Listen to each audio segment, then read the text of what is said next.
বাংলাদেশের অন্তর্বর্তীকালীন সরকারের প্রতি পূর্ণ সমর্থন জানিয়েছেন জাতিসংঘের মহাসচিব অ্যান্টোনিও গুতেরেস। বৃহস্পতিবার প্রধান উপদেষ্টা ডক্টর মোহাম্মদ ইউনূসের সাথে সাক্ষাতে তিনি জানিয়েছেন, জাতিসংঘ বাংলাদেশের সংস্কারে সহায়তা করতে প্রস্তুত। জাতিসংঘের আবাসিক দল ডক্টর ইউনূসকে সহায়তা করতে চায় উল্লেখ করে গুতেরেস বলেন, সদ্যগৃহীত জাতিসংঘের প্যাক্ট অফ দ্য ফিউচার বাংলাদেশের জন্য অত্যন্ত প্রাসঙ্গিক এবং এর প্রণোদনামূলক অর্থায়ন দেশটির জন্য বিশেষ সহায়ক হবে। এ সময় গুতেরেস বাংলাদেশের শান্তিরক্ষীতে প্রশংসা করে বলেন, তারা আমাদের জন্য অত্যন্ত গুরুত্বপূর্ণ। বৈঠকে জলবায়ু পরিবর্তন এবং বাংলাদেশের 17 কোটি মানুষের উপর এর প্রভাব, রোহিঙ্গা সংকট এবং জুলাই আগস্টের গণ আন্দোলনের সময় সংঘটিত নৃশংসতার তদন্তে জাতিসংঘের নেতৃত্বাধীন অনুসন্ধান মিশনের বিষয়ে আলোচনা হয়।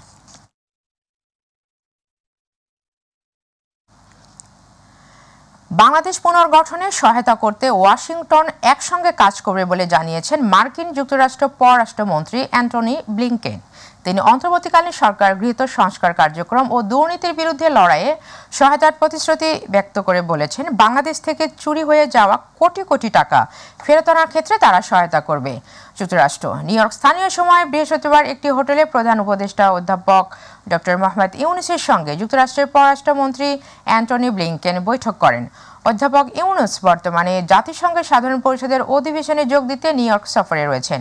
মার্কিন পররাষ্ট্রমন্ত্রী বলেন, আমরা ভালো অংশীদার হতে চাই, আমরা বাংলাদেশের জন্য দ্রুত কাজ করব। অধ্যাপক ইউনূস বলেন, অন্তর্বর্তীকালীন সরকার দেশে পুনর্গঠনের দায়িত্ব নিয়েছে এবং তিনি বিশ্ব ব্যাংকের মতো বহুপাক্ষিক সংস্থাগুলোর কাছ থেকে সহায়তা চেয়েছেন।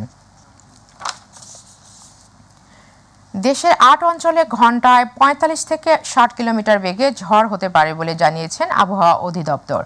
পূর্বাভাসে বলা হয়েছে, সকালের মধ্যে রংপুর, দিনাজপুর, রাজশাহী, পাবনা, বগুড়া, টাঙ্গাইল, ময়মনসিংহ ও সিলেট অঞ্চলসমূহের ওপর দিয়ে দক্ষিণ অথবা দক্ষিণ পূর্ব দিক থেকে ঘন্টায় 45 থেকে 60 কিলোমিটার বেগে অস্থায়ীভাবে ঝোড়ো হাওয়া সহ বৃষ্টি অথবা বজ্রসহ বৃষ্টি হতে পারে। এসব এলাকার নদীবন্দরগুলোকে 1 নম্বর সতর্ক সংকেত দেখাতে বলা হয়েছে। আগামী 24 ঘন্টা আবহাওয়া কেমন থাকবে জানালো আবহাওয়া অফিস। অপর এক পূর্বাভাসে বলা হয়েছে, শুক্রবার সন্ধ্যা 6টা পর্যন্ত রংপুর ও ময়মনসিংহ বিভাগের অধিকাংশ জায়গায়, রাজশাহী, ঢাকা, খুলনা ও সিলেট বিভাগের অনেক জায়গায় এবং বরিশাল ও চট্টগ্রাম বিভাগের কিছু কিছু জায়গায় বজ্রসহ বৃষ্টি হতে পারে। এছাড়া এই সময়ের মধ্যে রংপুর, রাজশাহী, ময়মনসিংহ ও সিলেট বিভাগের কোথাও কোথাও মাঝারি ধরনের ভারী থেকে ভারী বর্ষণ হতে পারে।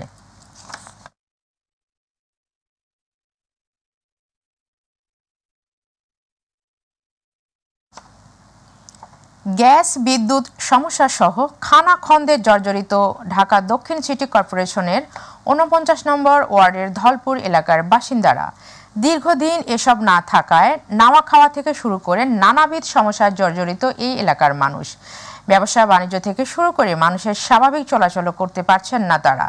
তাই অতি দ্রুত গ্যাস সরবরাহ নিশ্চিত সহ রাস্তা মেরামত করা জরুরি বলে মনে করেন সাধারণ মানুষ। এস.এম. খোরশেদ আলমের রিপোর্ট। রাজধানীর যাত্রাবাড়ি এলাকার ধলপুর দীর্ঘদিন থেকে গ্যাস, বিদ্যুৎ না থাকা ও রাস্তা মেরামত না করায় নাকাল এলাকার মানুষ।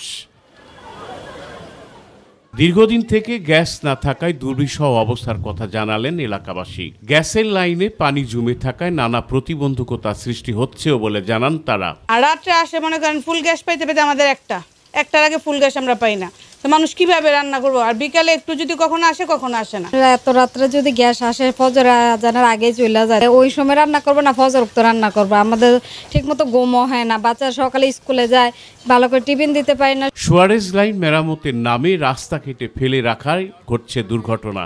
একবার করে আবার একটু চলে যায়, আবার করে আবার চলে যায়, এমন আমাদের দুর্ভোগ মানে সীমাহীন। শুধু এই রাস্তা না, আমাদের এই পুরা মহল্লাটা মানে এমন একটা দুর্ভোগ আসে যে একটু বৃষ্টি হলে আমাদের এই পর্যন্ত পানি হয়ে যায়। এলাকাবাসীর অভিযোগ, সংশ্লিষ্টদের বারবার বলার পরও কোনো পদক্ষেপ নিচ্ছেন না। ঠিক হইব। কারেন্টের কথা তো খুবই করুন, কারেন্ট তো আমাদের থাকেই না, আর রাস্তা তো পানি জমে যায়, তার মাঠে পানি জমে যায়। সিটি কর্পোরেশনের উদাসীনতার কারণে এমন পরিস্থিতি বলে জানান স্থানীয় জনপ্রতিনিধি। 2-3টা রাস্তা মনে করেন কাজ চলা অবস্থায়, এখন কন্ট্রাক্টর মনে করেন কাজটা করতেছে না, সিটি কর্পোরেশন তো তেমন একটা তাগিদ দেওয়া হইতেছে না। রাস্তায় ওই রাস্তার মানুষগুলির অনেক কষ্ট হইতেছে। বর্ষাকালের জন্য রাস্তা মেরামত সম্ভব হচ্ছে না, তবে খুব শীঘ্রই মেরামত করার কথা জানান ঢাকা দক্ষিণ সিটি কর্পোরেশনের প্রধান নির্বাহী মোহাম্মদ মিজানুর রহমান। ওয়াসায় নির্ধারিত সময়সীমার মধ্যে সে কাজটি করতে ব্যর্থ হচ্ছে। ব্যর্থতার কারণে কিন্তু সেই বর্ষাকালটা চলে আসার কারণে আর এটিকে আমরা আসলে মেরামত করার সুযোগটুকু পাইনি। এখনও বর্ষাকাল চলছে, বাট আমরা বলতে চাই যে আর কয়েকটা দিন যাওয়ার পরেই কিন্তু বর্ষাকালটা শেষ হয়ে যাবে, তখন আমরা মেরামতের কার্যক্রমটি শুরু করব। SM Khurshed Alam, my TV, Dhaka. Rajshahi medical college হাসপাতালের বিছানায় এখনও কাতরাচ্ছেন বৈষম্য বিরোধী ছাত্র আন্দোলনে গুলিতে আহত 2 শিক্ষার্থী ও এক ব্যবসায়ী। অস্ত্রোপচার করে 3 জনের শরীর থেকে গুলি বের করা হয়েছে। চিকিৎসকরা বলছেন ধীরে ধীরে উন্নতি হচ্ছে তাদের শারীরিক অবস্থার। অন্যদিকে 5 আগস্টের দুর্বিষহ স্মৃতি নিয়ে বৈষম্যহীন সুখী সমৃদ্ধ বাংলাদেশের স্বপ্ন দেখছেন আহতরা। রাজশাহী থেকে শাহরিয়া অন্তর রিপোর্ট, জানাচ্ছেন আমিনা হীরা। গত 5 আগস্ট রাজশাহীতে বৈষম্য বিরোধী ছাত্র জনতার মিছিলে পুলিশ ও তৎকালীন ক্ষমতাসীন দলের নেতাকর্মীদের বুলেটের আঘাত লাগে রাজশাহী সিটি কলেজের শিক্ষার্থী মমিনুল হাসানের মাথায়। এখনও চিকিৎসারত আছেন রাজশাহী মেডিকেল কলেজ হাসপাতালে। বাসায় কাউকে না জানিয়ে আমি আমার বন্ধু রাইসুলকে নিয়ে আর মাহফুজকে নিয়ে আপনার রাজশাহীতে ভদ্রায় উপস্থিত হই। ওখান থেকে মিছিলে বুলেট ছুটছিল, তার মধ্যে থেকে একটি বুলেট আমার মাথায় এসে লাগে। শান্তিপূর্ণ দেশ এবং ছাত্র রাজনীতিমুক্ত দেশ চাই। একই দিনে মাথায় গুলি লাগে আরেক আন্দোলনকারী কুষ্টিয়া ইসলামী বিশ্ববিদ্যালয়ের শিক্ষার্থী সোহেলের মাথায়। নিবিড় চিকিৎসায় খানিকটা সুস্থ আছেন তিনি। একটা মিছিল বের করি চোরহাস থেকে, পুলিশ আমাদেরকে বাধা দেয়, তো ওনারা আমরা সামনে থেকে ফায়ার করে, ওখানে অনেকে আহত হয়। আমার মাথায় 2টা গুলি লাগে। যে আমাদের অধিকার যে কেড়ে নিয়েছে, এই অধিকারটা যে আমরা ফিরে পেয়েছি, এতে আমরা আলহামদুলিল্লাহ। তো এমন একজন সরকার চাই যেন প্রতিটা সেক্টর যেন ঘুষ না থাকে, প্রত্যেকটা মানুষ যেন ন্যায় বিচার পায়। কুষ্টিয়ার কুমারখালীর কসমেটিক্স ব্যবসায়ী ওয়াসিম উদ্দিনের তলপেটে গুলি লেগে মৃত্যুর মুখে দাঁড়িয়ে আছেন তিনি। 11টা থেকে 1টা পর্যন্ত পুলিশ প্রশাসনের সঙ্গে আমাদের ব্যাপক পরিমাণ ধাওয়া পাল্টা ধাওয়া চলে। 4 থেকে 5 ফিট দূরের থেকে একটা গুলি এসে আমার তলপেটে আঘাত আনে। আমার এত পরিমাণ ব্লিডিং হচ্ছিল যে ডাক্তাররা পর্যন্ত আতঙ্কিত হয়ে বলছে যে ভাই এখানে আপনার ট্রিটমেন্ট দেওয়া সম্ভব হবে না। আন্দোলন চলাকালে আহত আন্দোলনকারীদের উন্নত চিকিৎসার জন্য রাজশাহী মেডিকেল কলেজ হাসপাতালে নিয়ে আসতে গিয়ে অভিভাবকরা শোনালেন পথে পথে হয়রানির কথা। আমরা মনে করি এই দিক থেকে ওই দিকে, ওই দিক থেকে এইদিকে অনেক দৌড়াদৌড়ি করার পরে আমাদের এক ভাই ছিল, ওনার বন্ধু, উনি একটা অ্যাম্বুলেন্স ম্যানেজ করে দিল। রেড ক্রিসেন্টের গাড়িতেও প্রাথমিক চিকিৎসা নেওয়ার চেষ্টা করে, কিন্তু পাল্টা ধাওয়ার কারণে ও সেখানে ডক্টররা অবস্থান করে না, সেও একা হয়ে যায়। ভালো করার লেগে টাকার দিকে দেখিনি, ছেলের ভবিষ্যতের লেগে করেছে বাবা, জানে এরকম মুখে হাসি ফুটে জানে। চিকিৎসকরা বলছেন আন্দোলন চলাকালে গুলিবিদ্ধ হয়ে আহত আন্দোলনকারীদের চিকিৎসা গুরুত্ব সহকারেই চলছে। আশঙ্কা কাটিয়ে ধীরে ধীরে সবার শরীরের অবস্থাও উন্নতির দিকে। গণঅভ্যুত্থানের ঘটনায় আহত হয়ে যারা এসেছেন তাদেরকে সর্বাত্মক সহযোগিতা করছি। বিনামূল্যে ওষুধ এবং পথ্য তো আমরা দিচ্ছি। একই সাথে হাসপাতালের সমাজসেবা অফিসের মাধ্যমে আমরা বিভিন্ন পর্যায়ে সাহায্য সহযোগিতা তাদেরকে পৌঁছে দিচ্ছি। রাজশাহীতে আন্দোলন চলাকালে গুরুতর আহত হয়ে 127 জন শিক্ষার্থী রাজশাহী মেডিকেল কলেজ হাসপাতালে ভর্তি হন। বর্তমানে হাসপাতালে চিকিৎসাধীন আছেন 3 জন আন্দোলনকারী। তবে চিকিৎসাধীন অবস্থায় মারা গেছেন একজন শিক্ষার্থী। আমিনা হীরা, মাই টিভি নিউজ। লঞ্চে ঘুরতে গিয়ে নিজেই একটি আস্ত লঞ্চ বানিয়ে পরিবার সহ এলাকাবাসীদের তাক লাগিয়ে দিল বরিশালের শিশু শিক্ষার্থী হাসান। আগামীর বড় স্বপ্ন বাস্তবায়নে বিত্তশালী সহ সরকারের সহযোগিতার দাবি এই ক্ষুদে বিজ্ঞানীর। 5 ফুটের তৈরি লঞ্চের ইতিহাস ও ঐতিহ্য জানাচ্ছেন পারভেজ রাসেল। বরিশাল নগরীর সিএনবি দক্ষিণ আলেকান্দা কাজীপাড়ার চা বিক্রেতা সিদ্দিকের সন্তান টেকনিক্যাল স্কুল অ্যান্ড কলেজের 10ম শ্রেণীর শিক্ষার্থী হাসান কয়েক মাস আগে পরিবারের সাথে লঞ্চে করে বেড়াতে যায় ঢাকায়। সেই থেকেই নিজ উদ্যোগে ককশিট, ব্যাটারি, লাইট ও মোটরের সাহায্যে তৈরি করেছেন 5 ফুট দৈর্ঘ্যের বিলাসবহুল যাত্রীবাহী লঞ্চ প্রিন্স আওলাদ 10। লঞ্চ নির্মাণে হাসানকে অর্থ সহায়তা করেছেন তারই বড় ভাই। ছোট একটা জব করি তো অল্প কিছু সামান্য বেতন পাই, তো ওইখান থেকে কিছু অর্থ আমার ছোট ভাইয়ের কাছে দিই। ওর নিজের একটা ইচ্ছা আছে যে ছোট লঞ্চ, জাহাজ, স্টিমার এগুলো বানাইবে, তো ওর কাছে দিই, ও এগুলা বানায়। পরিবার এবং এলাকাবাসীর সমর্থনে আগামীতে আরো বড় ও আরো আধুনিক জাহাজের ডামি তৈরির পরিকল্পনা করছে। তার এই প্রতিভা দেখতে প্রতিদিনই ভিড় করছে সহপাঠী সহ স্থানীয়রা। এই লঞ্চের ঢাকা গেছে, আত্মীয় স্বজন আছে, ওই লঞ্চে যাওয়ার সময় লঞ্চ দেখতে দেখতে গেছে, আওয়ার সময় লঞ্চ দেখতে দেখতে আইছে। এটা আমার মামুনার মেমোরিতে ঢুকাইছে।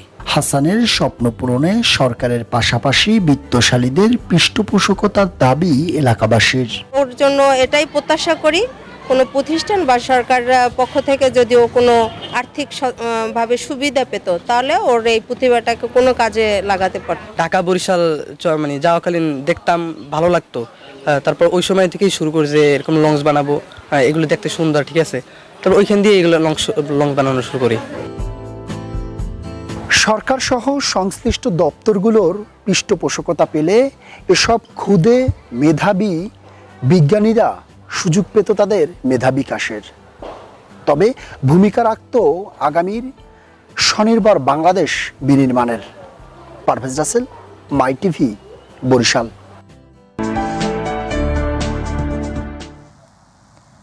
ব্যবসায়িক মন্দার হতাশা কাটাতে সীমান্তবর্তী শ্রীবরদী উপজেলায় ড্রাগন ফলের চাষ শুরু করেন 6 উদ্যোক্তা বন্ধু।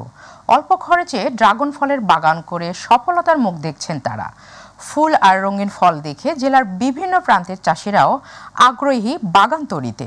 প্রতিনিধি তারেক মোহাম্মদ আব্দুল্লাহ রানার রিপোর্ট, জানাচ্ছেন আমিনা হীরা। শেরপুর জেলার সীমান্তবর্তী শিবরদী উপজেলার দহেরপাড় গ্রামে 35% জমি লিজ নিয়ে 200 খুঁটিতে 800 বাড়ি এক জাতের ড্রাগন ফলের চারা রোপণ করেন 6 বন্ধু। 1 বছর পরেই বাগান জুড়ে দেখা দিয়েছে ফুল আর রঙিন ফল। 3 লক্ষাধিক টাকা ব্যয়ে তৈরি বাগানে প্রথম বছরেই বিক্রি হয় 1.5 লাখ টাকার ড্রাগন ফল। মে থেকে আগস্ট পর্যন্ত ড্রাগন ফলের সেরা মৌসুম। একবার চারা রোপণ করলে প্রায় 20 বছর পর্যন্ত ফল দেয় এ গাছ। উৎপাদন খরচ তুলনামূলক কম হওয়ায় এ ফল চাষে আগ্রহী হচ্ছেন কৃষকরা। এই উদ্যোগ নিয়ে আমরা উদ্বুদ্ধ করতেছি আশেপাশের যুবক ছেলেদেরকে যে ঘরে বসে না থেকে বা অন্যান্য মোবাইল সময় ব্যয় না করে আমরা যদি একটা বাড়ির আশেপাশে অথবা ছাদে আমরা ছোট পরিসরে হলেও এই বাগানটা আমরা করার জন্য তাদেরকে আহ্বান জানাচ্ছি। আমি পরবর্তী এটা করার জন্য উদ্যোক্তা হিসেবে করতেছি। চারা টারা আমি নিজেও ফেলাইতেছি। এই বাগান দেখে উদ্বুদ্ধ হয়েছি, আমি নিজে এই বাগানটা করব, আমি করতেছি, চিন্তা ভাবনা করতেছি আর কি। এই বাগান দীর্ঘত 2 বছর যাবৎ কাজ করতেছি, এতে আঙ্গর খুব নাপমান, আমরা খুব সচলভাবে চলতে পারি। 20 হেক্টর জমিতে ড্রাগন ফলের 350টি বাগান রয়েছে জেলায়, যা থেকে প্রায় 200 মেট্রিক টন ফল উৎপাদন করছেন কৃষি উদ্যোক্তারা। বর্তমানে এ ফল সকলের ক্রয় ক্ষমতার মধ্যে রয়েছে জানিয়েছে কৃষি বিভাগ।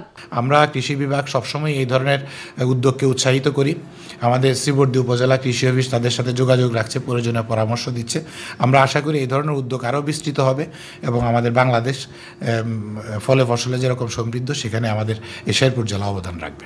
আমিনা হীরা, মাই টিভি নিউজ।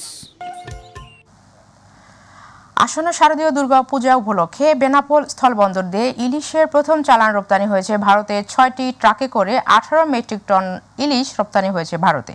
বৃহস্পতিবার দুপুরে 6 আমদানিকারক প্রতিষ্ঠানের মাধ্যমে 18 মেট্রিক টন ইলিশের এই চালান ভারতে পাঠানো হয়। কর্তৃপক্ষের অনুমতি পাওয়ার পর ইলিশের ট্রাকগুলো বেনাপোল বন্দর থেকে ভারতের পেট্রোপোল বন্দরে পৌঁছে গেছে। বাণিজ্য মন্ত্রণালয়ের নির্দেশনা অনুযায়ী আগামী 12 অক্টোবরের মধ্যে ইলিশ রপ্তানি শেষ করতে হবে বলে জানিয়েছে বেনাপোল মৎস্য কর্মকর্তা। প্রতি কেজি ইলিশের রপ্তানি মূল্য $10।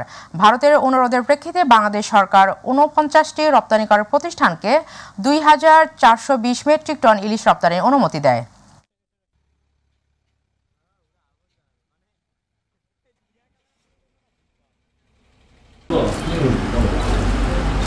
আসন্ন দুর্গাপূজা উপলক্ষে ভারতের ব্যবসায়ীদের আবেদনের প্রেক্ষিতে বাণিজ্য মন্ত্রণালয় 49টি প্রতিষ্ঠানকে 2420 মেট্রিক টন ইলিশ মাছ ভারতে রপ্তানির অনুমতি প্রদান করে।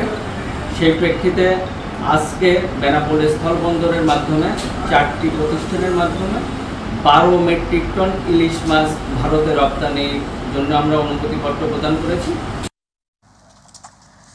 গাজীপুরে নেশার বড়ির ভাগ না দেওয়ায় টোকায় ছোট ভাইকে হত্যার রহস্য উদ্ঘাটন করে 24 ঘন্টার মধ্যে হত্যাকারী প্রতিবন্ধী সৎ ভাইকে গ্রেফতার করেছে জয়দেবপুর থানা পুলিশ।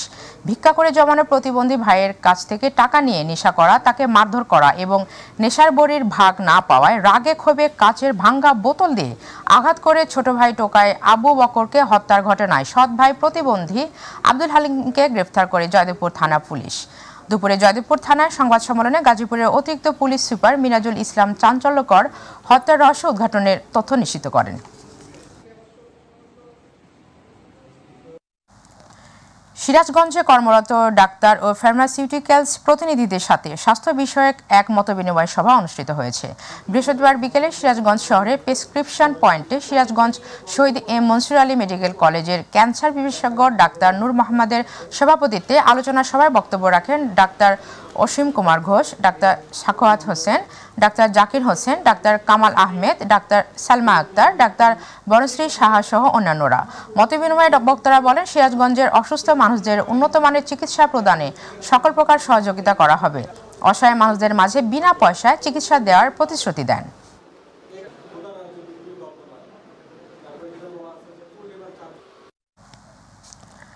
সাতক্ষীরায় ইলিশ মাছের মান ও মূল্য নির্ধারণে বাজার মনিটরিং করেছে জাতীয় ভোক্তা অধিদপ্তর। বৃহস্পতিবার দুপুরে শহরের সুলতানপুর বড়বাজারে ইলিশ মাছের বাজার মনিটরিং করেন জাতীয় ভোক্তা অধিকার সংরক্ষণ অধিদপ্তর সাতক্ষীরার সহকারী পরিচালক মোহাম্মদ নাজমুল হাসান। এ সময় তিনি বলেন, ভোক্তাদের স্বার্থে সীমিত লাভে ইলিশ মাছের দাম নির্ধারণ করতে হবে এবং পচা মাছ বিক্রি করা যাবে না। তিনি আরও বলেন, ব্যবসায়ীদের ভাউচার সংরক্ষণের পাশাপাশি কোনো মোকামের মাছ তা অবশ্যই স্পষ্ট করতে হবে। বাজার মনিটরিংয়ে এ সময় উপস্থিত ছিলেন জেলা ক্যাব এর সদস্য সাকিবুর রহমান বাবলা, নিরাপদ খাদ্য কর্তৃপক্ষের প্রতিনিধি মেহেদি হাসানা।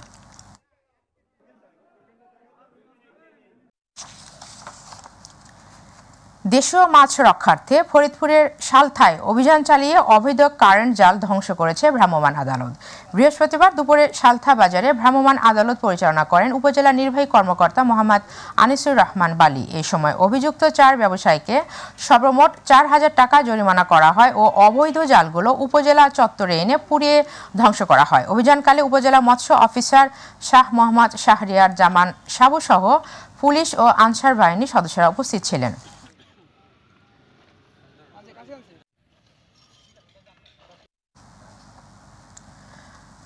ভারতের মুম্বাইয়ে হিন্দু পুরোহিত রামগিরি মহারাজের হজরত মুহাম্মদ সাল্লাল্লাহু আলাইহি ওয়াসাল্লাম ও ইসলামের বিরুদ্ধে অবমাননাকর বক্তব্য দেওয়ার তীব্র নিন্দা ও প্রতিবাদ জানিয়ে বিক্ষোভ মিছিল ও সমাবেশ হয়েছে ফরিদপুরে।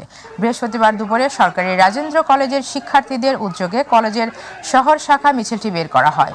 তুমুল বৃষ্টির মাঝেও বৈরী আবহাওয়া উপেক্ষা করে শত শত শিক্ষার্থী এতে অংশ নেন। মিছিলটি মুজিব সড়ক হয়ে ফরিদপুর প্রেস ক্লাবের সামনে দিয়ে জনতা ব্যাংকের মোড়ে পৌঁছে সেখান থেকে আবার জেলা প্রশাসকের কার্যালয়ের সামনে গিয়ে সমাবেশ করে।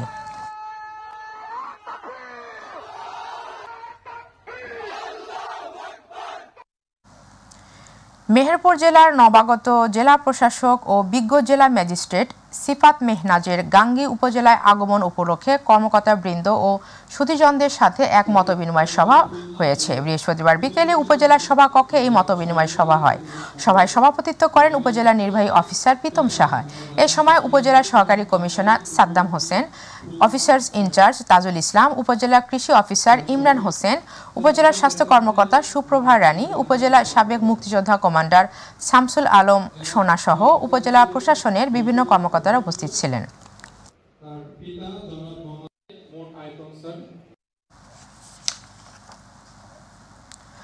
ইসলামী আন্দোলন বাংলাদেশের টাঙ্গাইলের ধনবাড়ি পৌর সম্মেলন হয়েছে। গতকাল বিকেলে ধনবাড়ি নওয়াব শাহী ঈদগাহ মাঠে এই সম্মেলন অনুষ্ঠিত হয়। ইসলামী ছাত্র আন্দোলন বাংলাদেশ টাঙ্গাইল জেলা শাখার সাবেক সভাপতি মাওলানা ফয়সাল আহমেদের সঞ্চালনায় সম্মেলনে সভাপতিত্ব করেন ইসলামী আন্দোলন বাংলাদেশ ধনবাড়ি পৌর শাখার আহ্বায়ক মোস্তাফিজুর রহমান। এ সময় প্রধান অতিথির বক্তব্য দেন ইসলামী আন্দোলন বাংলাদেশ টাঙ্গাইল জেলার শাখার সভাপতি মোহাম্মদ আকরাম আলী। প্রধান বক্তার বক্তব্য দেন ইসলামী ছাত্র আন্দোলন বাংলাদেশের কেন্দ্রীয় মেডিকেল ও ইঞ্জিনিয়ারিং বিশ্ববিদ্যালয়ের সম্পাদক মোহাম্মদ আল আমিন। বিশেষ অতিথির বক্তব্য রাখেন ইসলামী আন্দোলন বাংলাদেশ টাঙ্গাইল জেলা শাখার নেতা হাফিজ মাওলানা রেজাল করিম সহ অন্যান্যরা।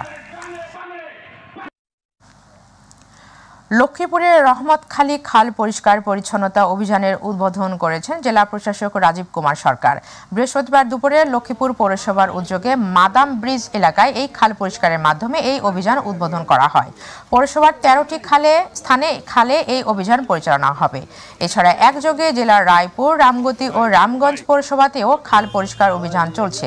এ সময় উপস্থিত ছিলেন পুলিশ সুপার মোহাম্মদ আখতার হোসেন, স্থানীয় সরকার বিভাগের উপপরিচালক ও লক্ষ্মীপুর পৌরসভার প্রশাসক মোহাম্মদ রফিকুল হক, সেনাবাহিনীর মেজর জিয়াউদ্দিন আহমেদ, সদর উপজেলা নির্বাহী কর্মকর্তা আরিফুর রহমান, পৌরসভার সচিব মোহাম্মদ আলাউদ্দিন প্রমুখ।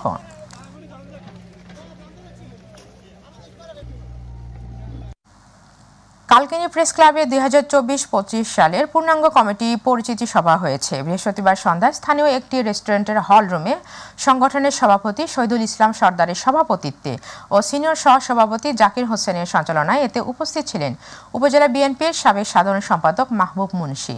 অনুষ্ঠানের নতুন দাতা সদস্য ব্যবসায়ী মোহাম্মদ মাসুদ হাওলাদারকে ফুল দিয়ে বরণ করেন প্রেস ক্লাবের সদস্যরা। এ সময় সংগঠনের সাধারণ সম্পাদক শাহাদত ওয়াসিম, যুগ্ম সাধারণ সম্পাদক ও মাই টিভি কালকিনি ও ডাসার উপজেলা প্রতিনিধি মোহাম্মদ জিয়াউদ্দিন লিয়াকত সহ প্রেস ক্লাবের সদস্য, বিভিন্ন রাজনৈতিক ও সামাজিক সংগঠনের নেতৃবৃন্দ উপস্থিত ছিলেন।